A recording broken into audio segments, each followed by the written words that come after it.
Hello, my amazing Aquarians. Welcome back. As you know, I am Sachi the Scorpio, and I am here to deliver your guided twin flame soulmate reading for the mid-month of May. So please like, comment, subscribe. The more energy you send to me, the more energy I can send to you. I hope that everyone is doing well after that Scorpio full moon, because hot damn, that was crazy. Like, you know, it was on the 7th, May 7th, but today I am recording this on 5/10/20. And it's very much what I've noticed so far is, you know, what cycles are stuck in the 5 of what's being let go of, or 10, that there's a completion or a near completion of a cycle with the soulmate twin flame. So, you know, the Scorpio full moon is all about casting the light and, you know, casting the light on things that have been hidden from us, the secrets, the, you know, maybe occult practices, or the, you know, it can be about the spiritual shamanic rebirth that is going on, where we shed parts of our soul, you know, in an emotional way. And so for you, I want to let you know, during the cleansing ceremony, I got this energy where, like, damn, Aquarius, it already came out swinging for you. It was, I heard, like, you can't emotionally abuse someone and not expect a response. So I'm not sure if that's how you're feeling towards someone, or if someone brought that energy to you. But I also, like, heard mind, body, and spirit, and then my spine, like, tingled, and I felt the need to get it in alignment. So I feel like some of you, like, balance those chakras, might have to deal with some, like, spinal cord health or something, of really getting your posture right. Let's see, what's the theme for Aquarius? What's going on here for my dear Aquas?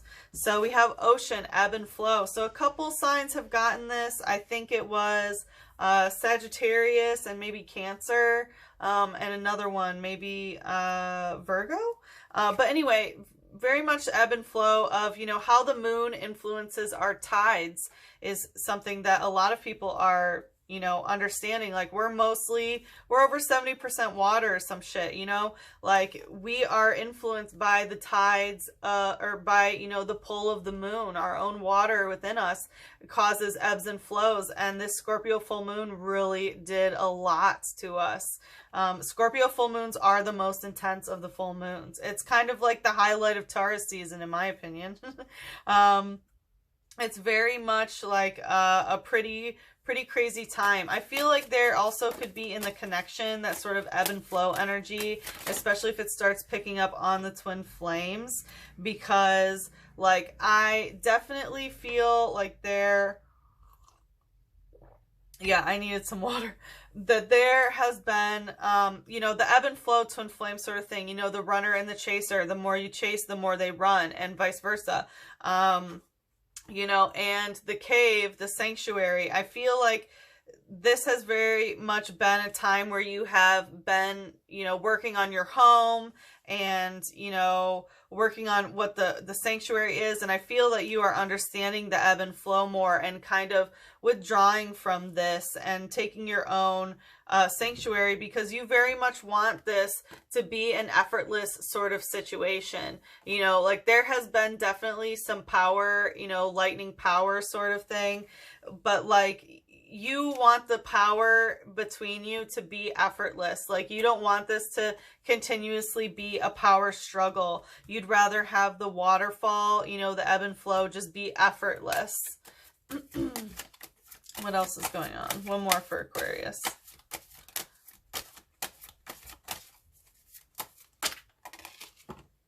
Wolf, using instinct. So a couple signs have gotten that as well, actually, more towards the beginning. I think, like, Aries, Taurus, Gemini, and Cancer all had this.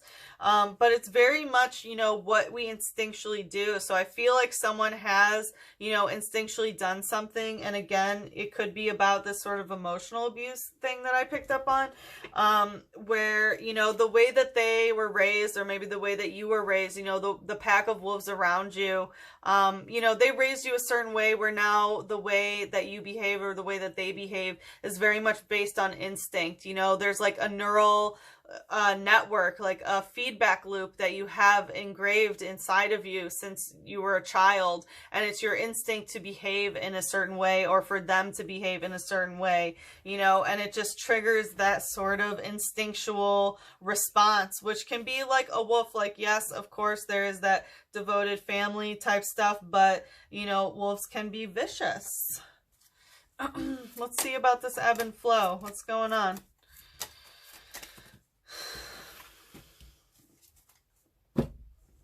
Okay, we have the Ace of Wands, the Ace of Pentacles, and the Six of Wands in reverse. So the Ace of Wands in reverse, like, there is very much, it's like someone is not ready to follow the path of light is what I'm hearing. And it's because very much right now, like, unable to physically connect, just from two different worlds. And that could be due to, you know, people being in quarantine or something, but there's just a physical disconnect where you guys, like, see, there's two people here, you know, it should be the Two of Pentacles. This deck is really tricky when it comes to ace, because aces actually mean that there's two there, but kind of like shifty, like not, you know, like you're connected in the 5D, but not the 3D sort of energy. And with the Ace of Pentacles, it's very much because, like, you're from a different world in some way where someone is not ready to take this, you know, righteous path forward is what I'm hearing. And it's very much about the Six of Wands in reverse. So, you know, the Six of Wands upright, this is about having some sort of merriment. You know, they're in a banquet hall of celebration, you know, of like, I feel like this is like astrally projecting or taking hallucinogenics or something and kind of having a party, which is interesting. But like, it's not time to leave your body and do that dance right now is what I'm hearing, because someone isn't able to go forward.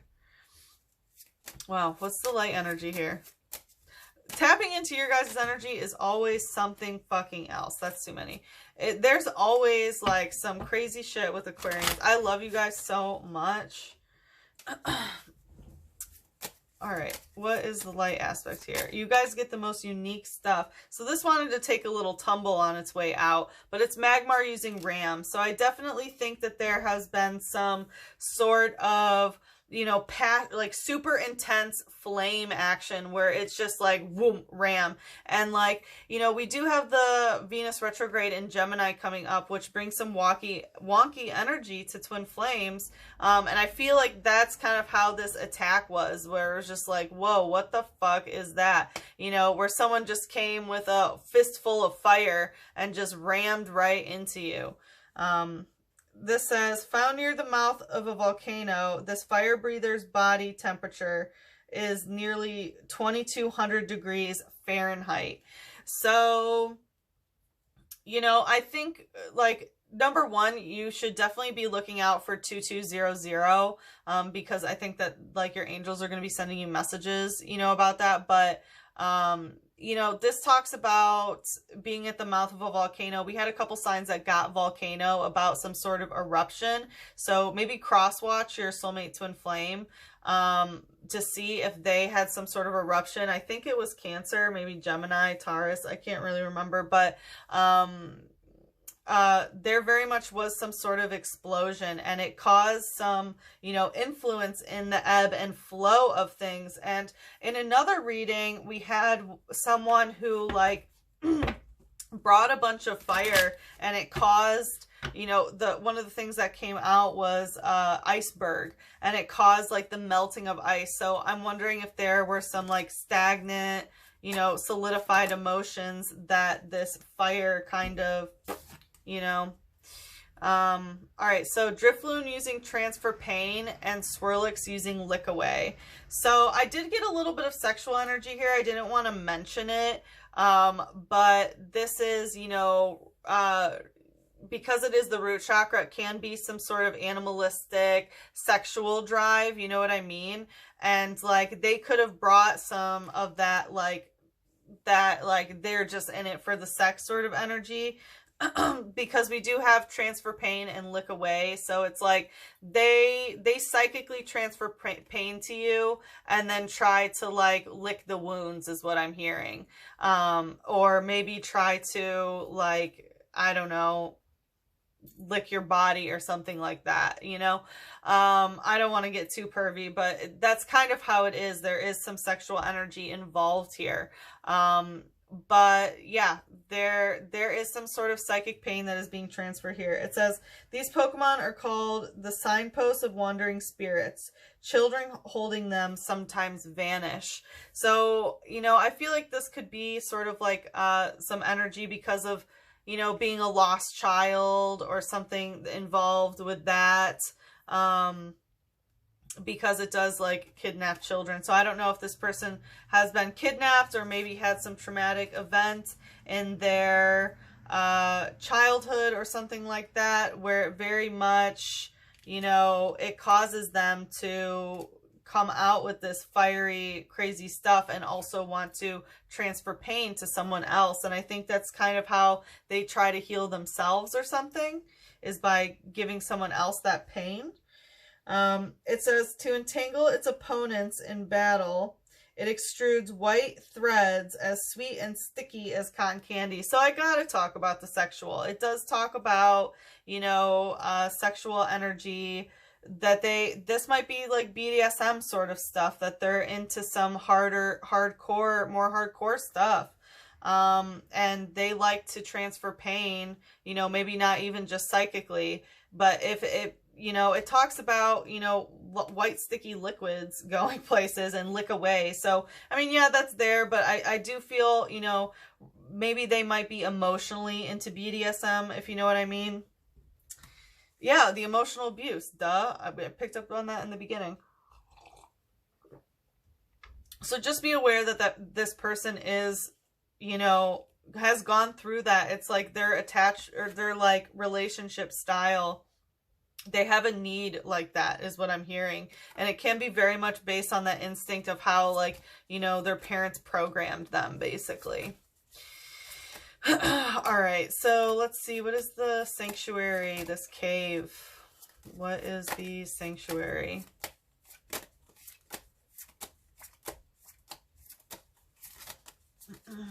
Tell us more.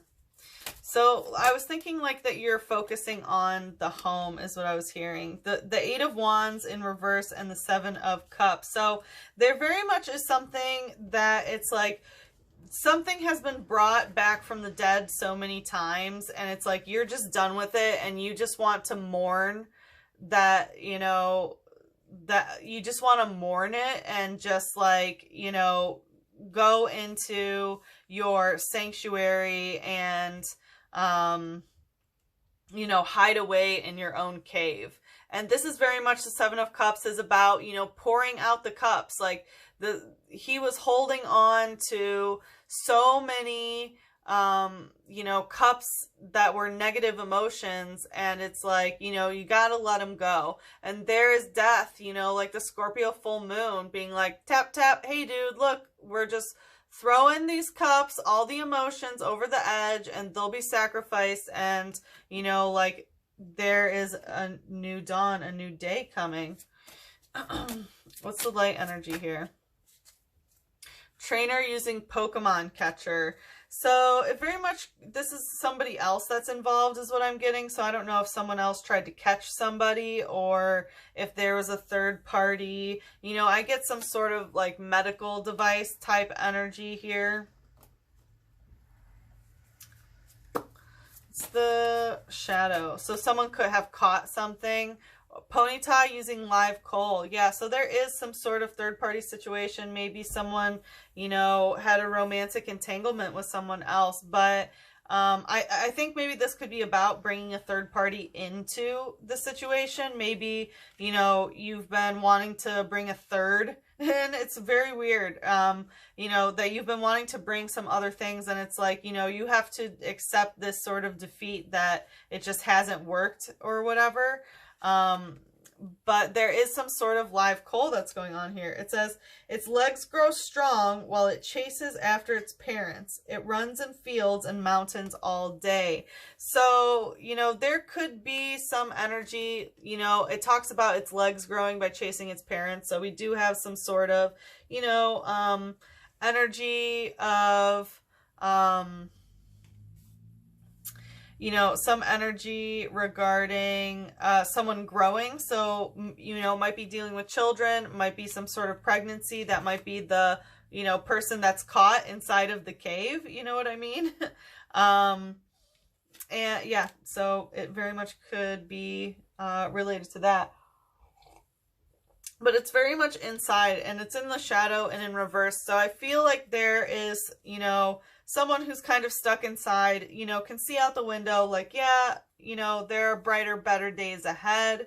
But very much still being inside, you know, in the cave sanctuary. This is about being inside, but dreaming about, you know, running around outside. All right, what else is going on with the waterfall and the lightning? So the 8 of Swords in reverse. So again, we have another 8. So there was some sort of physical attachment, you know, like you want things to be effortless and not to be a power struggle, because you are letting go of the 8 of Swords. Like the 8 of Swords upright is, you know, like the Davy Jones sort of thing. Like all of these swords, the words, the conversations are just weighing him down, and like I hear Dido, like, you will go down with this ship sort of thing, you know. But it's like you are finally letting go of that, and I feel like you are using your power. There may have been or will be some sort of like aha moment where you're just like, I just want things to flow naturally. I don't want to be tied down by this. Yeah, trainer potion in reverse. Like you are going to understand that this person cannot give you the potion that you need to heal. This is very much something that you do within yourself, and that, you know, your own words have been weighing you down. How you speak to yourself about this, and the way to get the emotions to be effortless is to use your power in that regards. Wow, Aquarius, you guys always have the coolest energy. I wish I could just program myself like that, you know? What's the shadow? Shuckle using wrap. Oh, but your heart is so entangled in it. Oh, I totally feel you. Like, you know, this is the heart chakra wrap of it being, you know, wrapped in this sort of thing. And Shuckle is very, like, you know, likely to withdraw. It can withstand a lot as well. Like Shuckle is known as one of the beasts of defense. Like, oh my gosh, is this little guy, like, his defense stats are just insane. It says, it stores berries inside its shell. To avoid attacks, it hides beneath the rocks and remains completely still. So I feel like someone, in order to protect their heart chakra, very much likes to withdraw and sort of hide. And I feel like that might be you in this situation, because you're realizing that they can't really do anything to help you. This is something that is about within your own power, in order to not make you feel so heavy about things, and that you need a little bit of time to withdraw, you know, within yourself. And this is very much an instinct of yours. I feel like that's how you were taught growing up, how to, you know, figure out how you feel. What is going on with this instinct?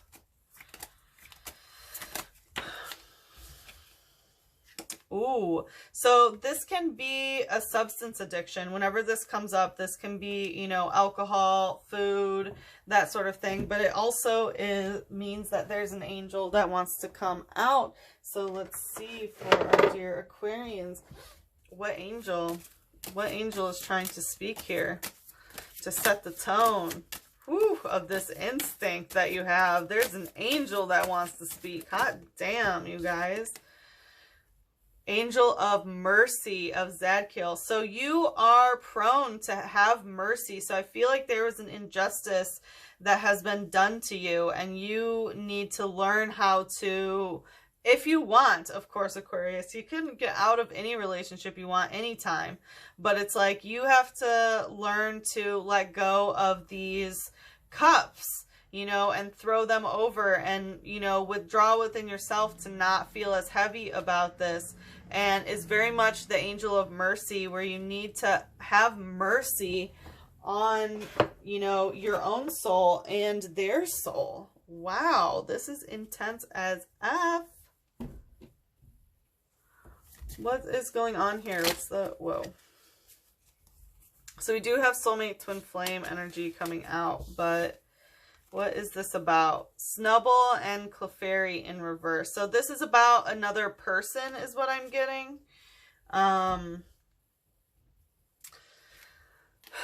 And it could be about two people maybe. We have Snubble using bite and Clefairy using pound. So this is very much like, I'm hearing that someone's eating a lot, like bite and pound, like putting pounds of things into their mouth.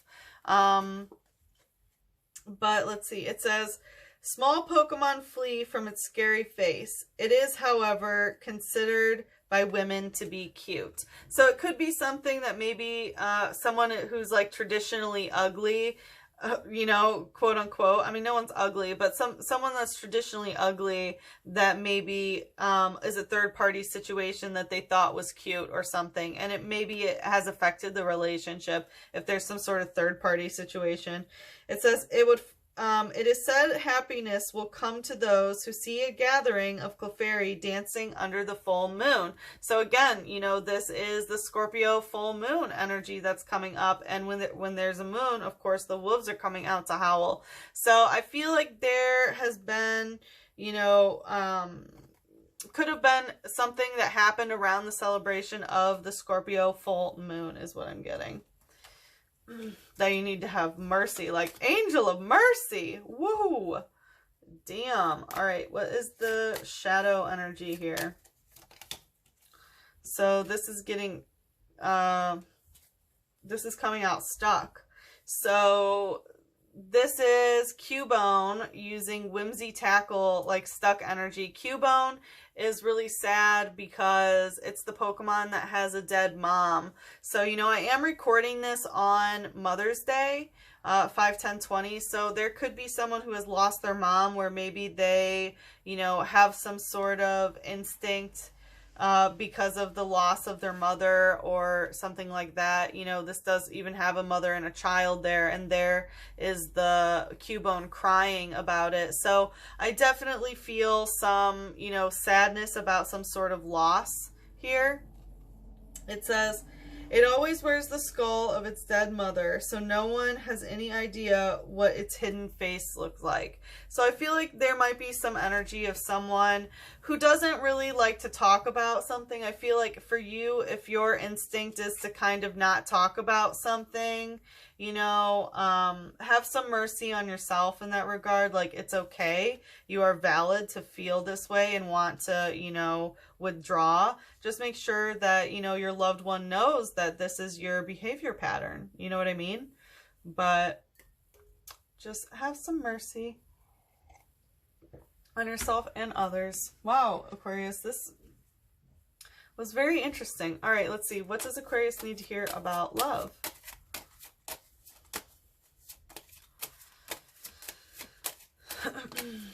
What does Aquarius need to hear about love?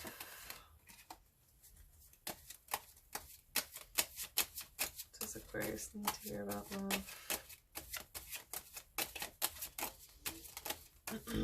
I was getting this feeling of like going to a trusted friend.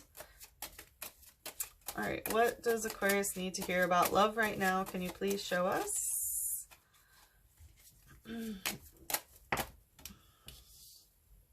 There's a full moon again. Let's see.